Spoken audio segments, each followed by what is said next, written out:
Fascist স্বৈরশাসক Sheikh হাসিনার ১.৫ যুগেরও অধিক সময় বাংলাদেশের বুকে জগদ্দল পাথরের মতো চেপে বসেছিল আওয়ামী ফ্যাসিজম। মসনদ টিকিয়ে রাখতে আওয়ামী ফ্যাসিজম আয়োজন করে বিনা ভোট, রাতের ভোট ও আমি ডামি নির্বাচন, যা পুরো ব্যবস্থাকে করে তুলেছিল প্রহসনের মঞ্চ।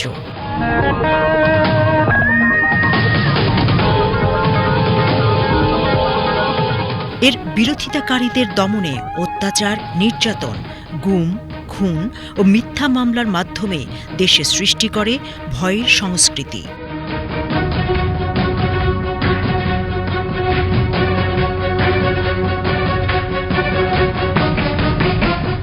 গুম সংক্রান্ত অনুসন্ধান কমিশনের চূড়ান্ত প্রতিবেদন অনুযায়ী এই ১.৫ দশকের শাসনামলে ৪ থেকে ৬ হাজার মানুষ গুম হয়েছেন, যদিও কমিশনের কাছে ১,৯১৩টি অভিযোগ আসে।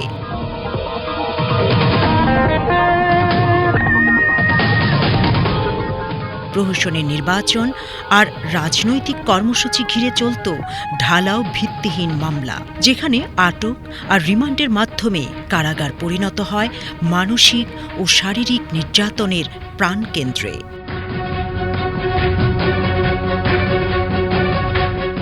এই গুম আর কারাজীবনের নির্মম নির্যাতন অভিজ্ঞতা ভুক্তভোগীদের মুখে দর্শকদের সামনে তুলে ধরতেই বিটিভি নিউজের নিয়মিত আয়োজন ফ্যাসিবাদের কারাগার।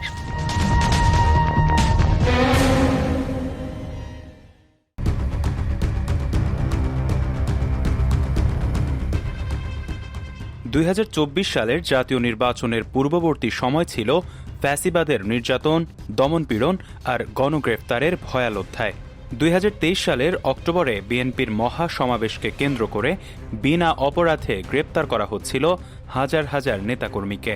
সেই দুঃসময়ে একজন নেতা আইনশৃঙ্খলা বাহিনীর দৃষ্টি আকর্ষণ করে বলেছিলেন, বিএনপি করা যদি অপরাধ হয়ে থাকে তাহলে তারিখ দিন, আমরা সবাই আসব, সবাইকে আটক করুন। সেই সাহসী কণ্ঠস্বর হলেন বাংলাদেশ জাতীয়তাবাদী দলের চেয়ারম্যানের উপদেষ্টা এবং ঢাকা ১৭ আসনের বিএনপির নির্বাচন পরিচালনা কমিটির প্রধান সমন্বয়ক অ্যাডভোকেট আব্দুস সালাম।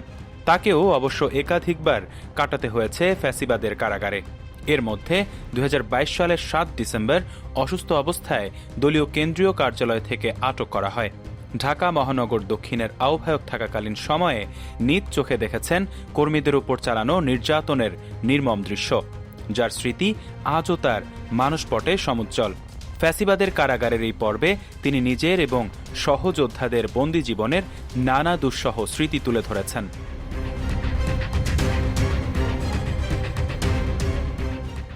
এমনও মামলা হয়েছে যে আমি আর মহাসচিব মির্জা ফখরুল ইসলাম আলমগীর, আমরা দুজনে নাকি ওই সচিবালয়ে বোমা মারছি। এইটা হলো আমাদের আসামি। অর্থাৎ এই ধরনের যে সমস্ত মামলার কোনো ভ্যালিডিটি নাই, মামলাও দায়ের করছে পুলিশ, সাক্ষীও পুলিশ, তাহলে বুঝেন আবার ওইটা চার্জশিটও দিবে পুলিশ। অ্যারেস্ট করলে তাকে পাওয়া যাবে কিনা, গুম হয়ে যাবে কিনা, সেটা ছিল আগে প্রশ্ন। তারপরে কোনোভাবে খালি জেলে যাইতে পারলে রক্ষা গুমের হাত থেকে। গোসলের সময়টা ছাড়া বাকি সময়টা একটা সেলের মধ্যেই সবাইকে এই ২৫-৩০ জন যদি ২৪ ঘন্টা অবস্থান করতে হয়, তাহলে সেখানে কী অবস্থা। নিজের কারাগারে জীবন, অত্যাচারের জীবন, এগুলো কখনো বলি নাই আমি। বলতে কতবার, যেমন অনেকে বলে এতগুলো মামলা, আমি কখনো মামলার সংখ্যাও বলি না যে আমার এত মামলা নিয়ে আমি রাজনীতি জীবন চলছি। অনেক মামলা নিয়ে আজকে ঘুরে বেড়াতে হয়েছে এবং কারাগারে যাওয়ার আগে যখন পালিয়ে থাকতে হয় সেটাও।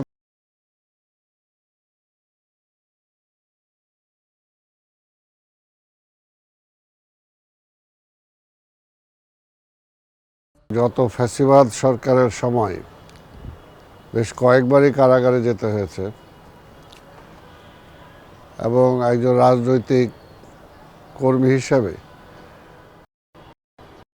কারাগারে যে সুযোগ সুবিধা যেটা পাওয়া দরকার বা অন্তত একটা সম্মান যেটা পাওয়া দরকার, গত ফ্যাসিবাদের আমলে সেটুকুও তারা দিতে কার্পণ্য বোধ করেছে।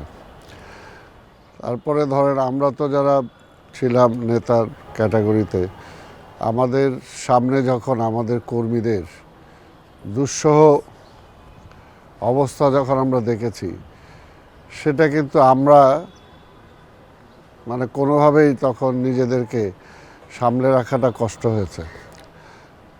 কারণ আমাদের সাথে অ্যারেস্ট হয়েছে, কিন্তু অ্যারেস্ট হওয়ার পরে দেখা গেল যে তাদের উপরে যে নির্যাতন, একটা ছোট ছেলে যেখানে থাকার কথা একজন দুইজন, সেখানে যখন 15-20 জন থাকতে হয়, আর দিনের পর দিন কয়েকদিন একই কাপড়ে থাকতে হয়, তখন তো তাদের যে অবস্থা সেটা তো বলে বোঝানোর ব্যাপার নাই। আর আমাদের বেলাও যেটা হয়েছে যে মনে করেন এই দেশের জন্য যুদ্ধ করেছি, যুদ্ধ করে দেশ স্বাধীন করেছি, কিন্তু 16ই ডিসেম্বর আমরা কারাগারে ছিলাম। সেই সময় অন্তত একটা মুক্তিযোদ্ধা হিসাবে যতটুকু সম্মান পাওয়া দরকার, তারা নাম সর্বস্ব হিসাবে সেদিন 16ই ডিসেম্বরে ভালো খাবারের নামে জেলের অভ্যন্তরে যারা ছিল তাদেরকে দিয়েছে, কিন্তু আমরা যারা মুক্তিযোদ্ধা ছিলাম তাদেরকে তো সেই সম্মানটুকু তারা দেয়নি, দিতে কার্পণ্য বোধ করেছে।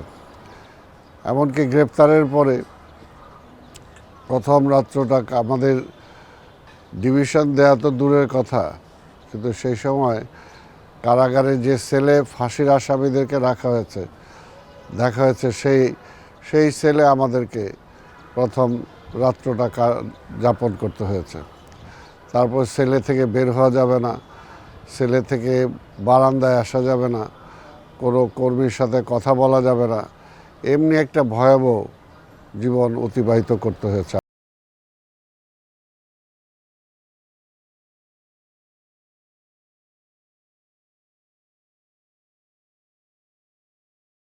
থেকে যখন কাশেমপুর পাঠানো হয়েছে, সেই কাশেমপুরে সেই সময়ের যে ডিআইজি ছিল, শুধু তাকে কেন ঠিকমতো পরিচয়, আমি নিজের পরিচয়টা দিতে গেলাম, সেই জন্য সে আমাকে তো ডিভিশন দেয়ই নাই।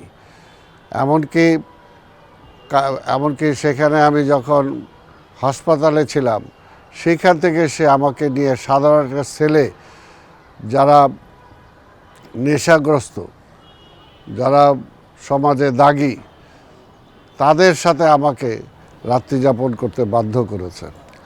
অর্থাৎ এই যে তাদের ইচ্ছা হলো একটা হুকুমদারি করা, এবং এরপর আরেকবার যখন আমি কারাগারে ছিলাম, সেসবও ঢাকা থেকে কাশেমপুর পাঠানো হয়েছে হাই সিকিউরিটি সেল। অর্থাৎ হাই সিকিউরিটি সেলে আপনি চিন্তাই করতে পারবেন না যে সেখানে কর্মীরা বা আমাদেরকে কীভাবে থাকতে হয়। একটা সেলের মধ্যে 25-30 জন, এবং সার্বক্ষণিক শুধুমাত্র গোসলের সময়টা ছাড়া বাকি সময়টা একটা সেলের মধ্যে সবাইকে এই 25-30 জন যদি 24 ঘন্টা অবস্থান করতে হয়, তাহলে সেখানে কী অবস্থা। রাজনৈতিক কর্মী যারা, এবং বিএনপির মতো একটি দল, গণতান্ত্রিক দল, সেই দল তো কোনো সন্ত্রাসী দল না, কিন্তু সন্ত্রাসীদের মতো যখন কর্মীদের সাথে আচরণ করা হয়, তখন তো স্বাভাবিকভাবে এই জেল জীবনটা তখন আরও দুঃসময় হয়ে পড়ে।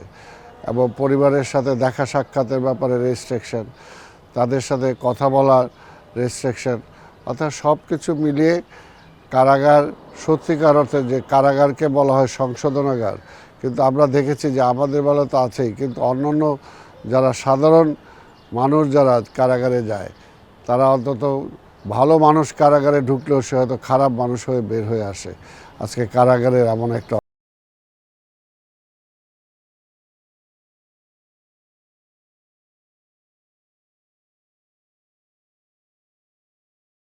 আমি যে চশমা পরি, এটার কারণও আজকের আমার রাজনীতি, যে অত্যাচারের কারণে, টর্চার, আমাকে অ্যারেস্ট করার পরে যে অত্যাচার করা হয়েছিল, সে কারণে কিন্তু আজকে নয়, অনেক আগের। আজকে বহু টর্চারের আসলে উদাহরণ নিয়ে নিজে বেঁচে আছি, এবং তারপরেও কখনো এই সমস্ত বিষয়গুলো আসলে আমি বলতে খুব দ্বিধাবোধ করি। কখনো আমার নিজের কারাগারে জীবন, অত্যাচারের জীবন, এগুলো কখনো বলি নাই। আমি বলতে কতবার, যেমন অনেকে বলে এতগুলো মামলা, আমি কখনো মামলার সংখ্যাও বলি না যে আমার এত মামলা নিয়ে আমি রাজনীতি জীবন চলছি। এই পর্যন্ত কেউ বলতে পারবে না যে আমার মামলার সংখ্যা আমি বলেছি। অনেক মামলা নিয়ে আজকে ঘুরে বেড়াতে হয়েছে এবং কারাগারে যাওয়ার আগে যখন পালিয়ে থাকতে হয় সেটাও তো আরেকটা দুঃসহ জীবন। তাই সব কিছু মিলে রাজনীতি করতে যে এগুলো তো নিজের জীবনের একটা অংশ হিসাবেই গ্রহণ করেছি, কিন্তু কারাগারে যাওয়ার পরে স্বাভাবিকভাবে সেইখানকার জীবনটা অন্তত থাকা খাওয়া চলাফেরা ওইটা যদি একটা স্বস্তিদায়ক হয় তাহলে সেটাও কিন্তু অন্তত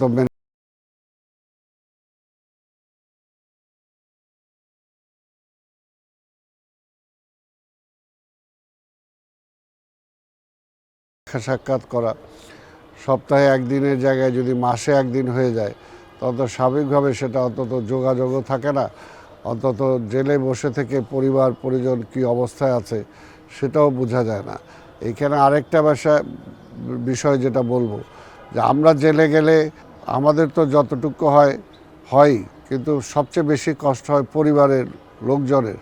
আমার স্ত্রীর কষ্ট হয়, কারণ তাদেরকে ঘুরতে হয় কিভাবে আমার সাথে দেখা করবে। সেই এসবি অফিসে যেতে হবে, সেখান থেকে পারমিশন নিতে হবে, তারপর আবার কোর্টে যেতে হবে, তারপর সেখান থেকে পারমিশন নিতে হবে।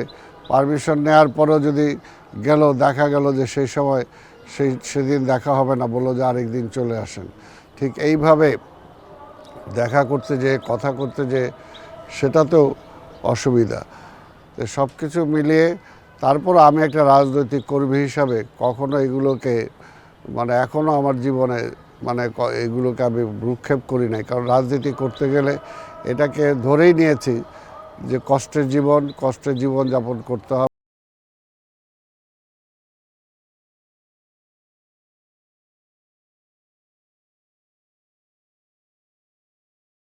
রাজনীতি করাটা কি অপরাধ তো না। আর আমরা তো একটা যদি নিষিদ্ধ দল করলে তখন একটা আচরণ হবে, আর যদি আমি গণতান্ত্রিক দল করি তাহলে সেই আচরণটা সেরকম হবে কেন? অর্থাৎ আমাকে গ্রেপ্তার করা হয়েছে নির্দিষ্ট মামলায়, তো সেই মামলার জন্য তারা সেভাবে আমাকে হয়তো সেখানে আটকে রাখবে, তারপরে কোর্টে প্রডিউস করবে, তারপরে মামলা চলবে। কিন্তু এগুলোর মধ্যে যে অর্থাৎ শারীরিকভাবে হয়রানি, মানসিকভাবে হয়রানি, এগুলো দিয়েই মনে হয় যে রাজনীতি থেকে কীভাবে দূরে সরানো যায়। এই যে একটা প্রক্রিয়া, জেলখানা থেকে যখন একটা কোর্টে নিয়ে যাওয়ার, এটা আর একটা অসহ্য একটা যন্ত্রণা। অনেক আসামি একসাথে একটা ইসের মধ্যে, তাদের যে প্রিজনার সেল সেটার মধ্যে ভরে যেভাবে তারা নিয়ে যায়, মনে হয় যে মানুষ না, এটা একটা মুরগি বা গরু ছাগলকে নিয়ে যাচ্ছে, এমন একটা অবস্থা। তারপরে দেখেন সবচেয়ে বড় কষ্টদায়ক যেটা হয় যে ঢাকার আমরা সবাই এখন তো কেরানীগঞ্জ জেল হওয়ার পরেও যখন এখান থেকে আবার কাশেমপুর নিয়ে যায়, তখন কিন্তু এই যে আসা যাওয়ার যে একটা বিড়ম্বনা, এটা কিন্তু একটা মারাত্মক। আসা যাওয়ার যে একটা বিড়ম্বনা, এটা কিন্তু একটা মারাত্মক। অর্থাৎ অর্ধেক জীবন ওইখানেই শেষ হয়ে যায়, এই রাস্তার এই ঝাঁকুনিতে এবং এই অসহ্য গরমের মধ্যে দিয়ে। কারণ ওইরকম একটা সেলের মতোই এটা একটা তাদের প্রিজনার যে ভ্যানটা, সেখানে এই গরমের মধ্যে তো বুঝতেই পারেন যে কীরকম অবস্থা হয়। এর জন্য বললাম যে জেল তো সংশোধনাগার না, এখন জেল হয়েছে, জেলে যাওয়ার পরে অর্থাৎ টোটাল তার লাইফ শারীরিকভাবেই সে একটা কষ্ট করে অনেকে বিকলাঙ্গ হয়ে বের হয়ে আসার মতো একটা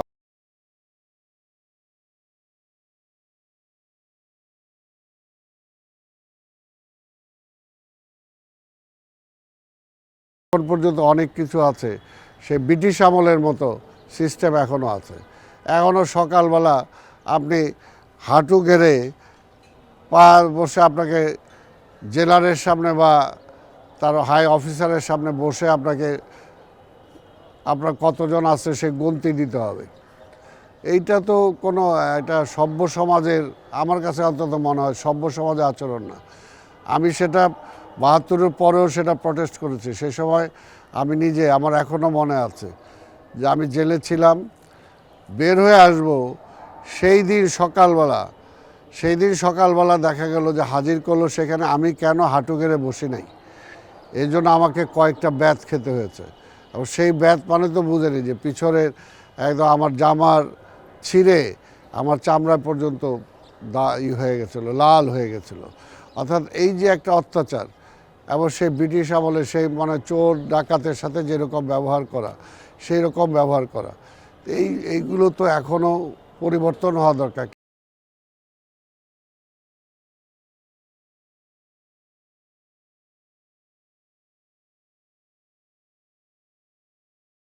তারা যে উদ্দেশ্য নিয়ে আমাদের মনে ভয় ঢুকানোর চেষ্টা করতেছে, আসলে সেটা কিন্তু সফল হয় নাই। কিছুদিনের জন্য তারা চেষ্টা করেছে, কিন্তু দেখছেন যে সেইখানে যাওয়ার পরে, এবং বিশেষ করে আমার কাছে যেগুলো খারাপ লাগে সবচেয়ে বেশি, যে যখন চোখের সামনে দেখি আমাদের কর্মী একটা কষ্ট করতেছে, তার জীবনটা, আমি অন্তত কোনো রকম আছি, কিন্তু তার জীবনটা আরও কষ্টের। তাদেরকে ছাড়তেছে না, 24 ঘন্টা লক আপ করে রাখছে, তাদের বের হওয়ার কোনো সুযোগ নাই, তাদের কাপড় চেঞ্জ করার কোনো সুযোগ নাই, তাদের পরিবারের সাথে যোগাযোগ করতে দেওয়া হচ্ছে না। আমাদের হয়তো দেখা গেলো যে সপ্তাহে 1 দিন দিল, কিন্তু তাদের হয়তো 15 দিন 20 দিন কোনো খবরই নাই। এই যে কষ্ট, ওই কষ্টগুলো তো আমাদেরকে কষ্ট দেয়। কিন্তু সবচেয়ে ব্যাপার হলো এটা, মানে ভালো ব্যাপার হলো এটা, যে এত কিছুর পরেও কিন্তু তারা কোনো রোধ করতে পারে নাই, বরঞ্চ কর্মীদের মধ্যে বা আমাদের মনের মধ্যে কিন্তু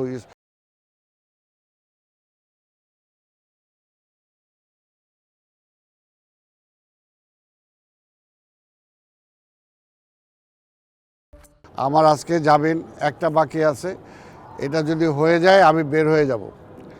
কিন্তু আমি আগেই অন্যান্য দেখে করছে যে আমাকে, আমি জেলে যদি আসি তাহলে আবার আরেকটা নতুন মামলা দিয়ে আমাকে আবার ঢুকানো হবে, এবং এটা তো প্রতিনিয়ত হয়েছে। তখন দেখা গেছে যে আমি হয়তো যে কোনো করে কোর্টের থেকে আমি বের হওয়ার জন্য চেষ্টা করেছি, এবং কোর্টের থেকে বের হয়ে তারপর সেখানে আমার জামিন হয়ে গেল।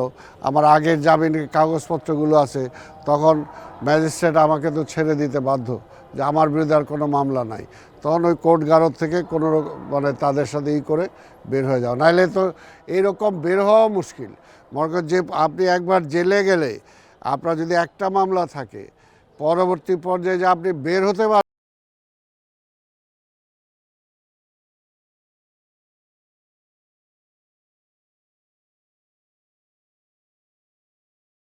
মামলা তো ধরেন যেগুলো এখানে হত্যা মামলা থেকে শুরু করে এমন কোনো মামলার তো বাদ নাই যেগুলো তারা দিয়েছে। অর্থাৎ যেটা মনে হলো আটকানোর জন্য যা দরকার, একটা মনে করেন আজকে পল্টনে আমাদের একটা প্রোগ্রাম আছে, শান্তিনগরে কোথাও একটা, তারাই হয়তো ককটেল ফুটাইলো, ওই ককটেলের আসামি আমি, তাই না? কোথাও হয়তো একটা আগুন লাগাইলো, বা কোথাও একটা গাড়িতে ভাঙচুর করলো, ওই মামলার আসামি। দেখেন এমনও মামলা হয়েছে যে আমি আর মহাসচিব মির্জা ফখরুল ইসলাম আলমগীর, আমরা দুজনে নাকি ওই সচিবালয়ে বোমা মারছি। এইটা হলো আমাদের আসামি। অর্থাৎ এই ধরনের যে সমস্ত মামলার কোনো ভ্যালিডিটি নাই, মামলাও দায়ের করছে পুলিশ, সাক্ষীও পুলিশ, তাহলে বুঝেন, আবার ওইটা চার্জশিটও দিবে পুলিশ। অর্থাৎ এই যে এগুলো করে মানে একটা যা ইচ্ছা তাই, অর্থাৎ ইচ্ছা হলে আপনাকে মাসের পর মাস, বছরের পর বছর আটকায় রাখা যাবে, কোনো এটা এখানে বিচারের কোনো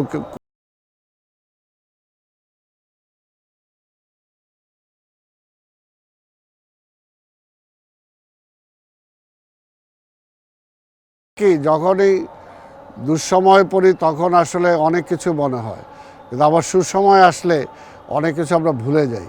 তবে আমি মনে করি যে এটা ভোলা উচিত না, এবং এটার জন্য একটা কমপ্লিট জেল কোড, যদিও বিএনপি কিছু পরিবর্তন করেছিল, বিএনপি কিন্তু জেল কোডের মানে অনেক কিছু পরিবর্তন করেছিল, কিন্তু ওই যে বললাম যে হাঁটু গেড়ে যায় বসতে হবে, ওই যে এখন পর্যন্ত এইটাকে কোনোভাবেই মানা যায় না। মনে হয় যে ওইখানে যাইসা জেলার বা ডেপুটি জেলার বা ডিআইজি আইসা বসবে, সে একটা রাজা, আর সবাই মানে ওইখানে কর্মচারীও না, অধীনস্থ মানে আসামি। এটাকে বুঝতে হবে যে পর্যন্ত আপনি কোর্টে আপনার সাজা আপনি না পাইলেন, সে পর্যন্ত আপনি যে অপরাধ করেছেন সেটা তো প্রমাণিত না।